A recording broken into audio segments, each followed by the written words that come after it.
Viewers, आप सभी का स्वागत है प्लाज्मा न्यूज़ पर। मैं आपके साथ रिजवान खान। आज मैं आया हुआ हूँ उत्तर प्रदेश। मेरे साथ हैं बब्बन भाई, बहुत फेमस सोशल एक्टिविस्ट हैं। दिल्ली में बड़ा नाम कमाया कारोबार में। आज इनके फार्म हाउस पे हम आए हैं और ख़ासकर इनका जो बहुत ही सुंदर जो यूपी का बागीचा है, आम का बागीचा है, वो हम आपको दिखाना चाहते हैं। बब्बन भाई, आज क्योंकि अलग अलग जगह गए आपके साथ, मैं स्पेशल स्टोरी कर रहा हूँ आम के बागीचे की। जी। तो आप ज़रा हमारे व्यूवर्स को बताइए किस तरह से ये पूरा बागीचा आम का आपने तैयार किया और उसको कॉमर्शियल रंग दिया। देखिए, ये चनियाना गांव है, बाराबस्ती कहलाता है और ये बुलंदशहर डिस्ट्रिक्ट में आता है। आपने खैर उत्तर प्रदेश कहा, बिल्कुल सही है, उत्तर प्रदेश में ही आता। यहाँ अल्लाह का शुक्र है, हमारे यहाँ आम के बागात हैं और मेरे ही नहीं और भी काफ़ी लोगों के हैं यहाँ, अल्लाह का शुक्र है। ज़्यादातर लोगों के आम के ही बागात हैं और हमारे यहाँ अल्लाह का शुक्र है 6-7 नस्ल के पेड़ हैं हमारे यहाँ। जैसे दशहरी है, लंगड़ा है, चौसा है, रटौल है और एक आम होता है जिसका अचार डलता है, वो राम केला कहते हैं उसे, वो भी अल्लाह का शुक्र है हमारे यहाँ है। तो हमने एक कोशिश करी है कि हमारे दोस्त ज़्यादातर दिल्ली से आते हैं, हम लोग मैंगो पार्टी करते हैं, तो हमारे जब दोस्त आते हैं मैंगो पार्टी करते हैं, अच्छा लगता है और लोगों को तरह तरह की वैरायटी हम लोग खिलाते हैं और लोग बहुत खुश होकर यहाँ से जाते हैं। बब्बन भाई, मैं यहाँ पे पूरा घूम रहा था, कई बीघा में आपने इसको, मैं चाहूँगा कि विजुअल थोड़ा आप दिखाएं, सब में फल आया हुआ है। और यहाँ से, और यहाँ पर जो कमर्शियल जो वे होता है कि ये बागीचा जैसे फूल आता है बागीचे में, लोग उसको सेल कर देते हैं और उनके पास उसके बावजूद भी बहुत सारी चीज़ें। तो एक कहीं ना कहीं एक कारोबार का इतना बड़ा शक्ल है यहाँ पर, उसको कैसे आप देखते हैं उत्तर प्रदेश में? क्योंकि मैं बिहार से हूँ और बिहार में जो खेती का जो रंग वो डिफरेंस है, यूपी में डिफरेंस लगता। तो ये आम का बागीचा कारोबार में कैसे कन्वर्ट होता है बड़े पैमाने पर?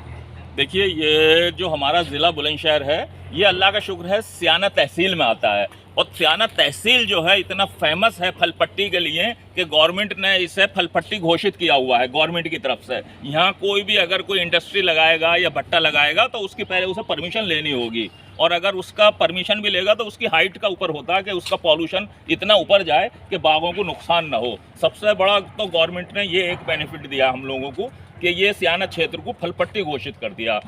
अच्छा, इस रहा कारोबार की बात, तो इससे लोगों को बहुत रोज़गार मिलता है। जैसे लोग बाग ख़रीदते हैं, फिर वो लोग कुछ तो एक्सपोर्ट करते हैं इसे, कुछ लोग दिल्ली मंडी में, आज़ादपुर मंडी में माल जाता है। सबसे पहले मलियाबाद का शुरू होता है आम, फिर उसके बाद हमारे यहाँ बुलंदशहर का शुरू होता है, फिर उसके बाद सहारनपुर का शुरू होता है। तो अल्लाह का शुक्र है यहाँ ज़्यादातर लोगों के का बाग हैं और ज़्यादातर लोग व्यापारी वगैरह यही कारोबार करते हैं और उसमें बड़ा अच्छा फ़ायदा भी होता है लोगों को और एक रोज़गार भी मिलता है, पब्लिक को भी रोज़गार मिलता है। उसकी तुड़ाई होती है, उसकी जुताई होती है, उसके स्प्रे वगैरह होता है, तो काफ़ी लोगों को रोज़गार भी मिलता है और जो बागौती होते हैं या जो ऑनर होते हैं उन्हें भी अच्छा फ़ायदा होता है। बिल्कुल, आपने सही कहा।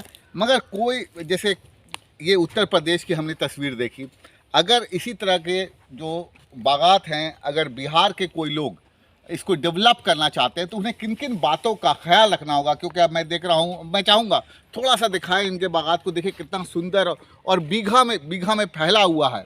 आप देखिए, सब पर आप जितने भी देखेंगे बहुत सुंदर तरीके से।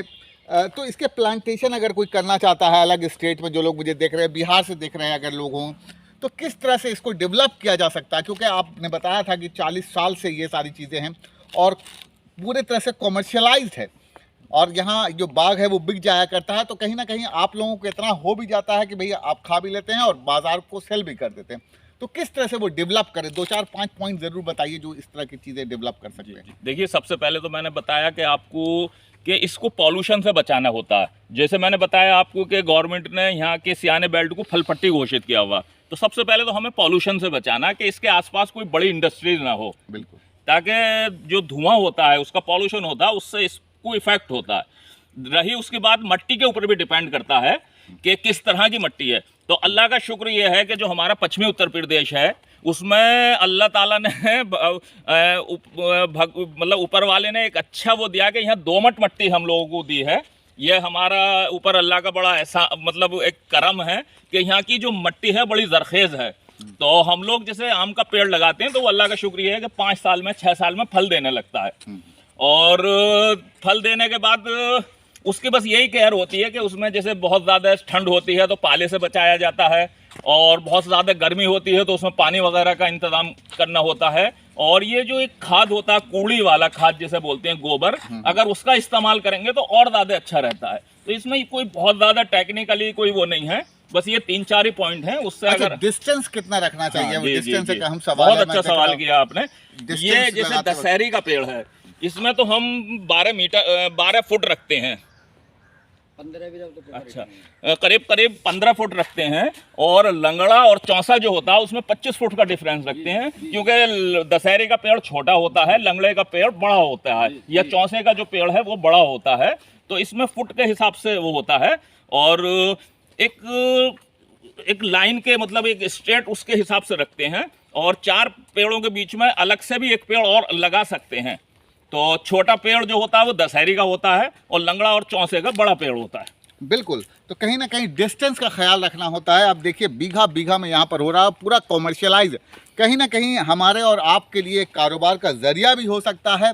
और इन्होंने कहा कि हर 5 साल 6 साल पे प्लांट तैयार हो जाता है, फ्रूट देना शुरू हो जाता है। तो कहीं ना कहीं तस्वीरें जो हमने दिखाई है उत्तर प्रदेश की, ये कहीं ना कहीं अलग अलग जगह पर इससे लोगों को कामयाबी मिल सकती है। Thank you for watching plasma news.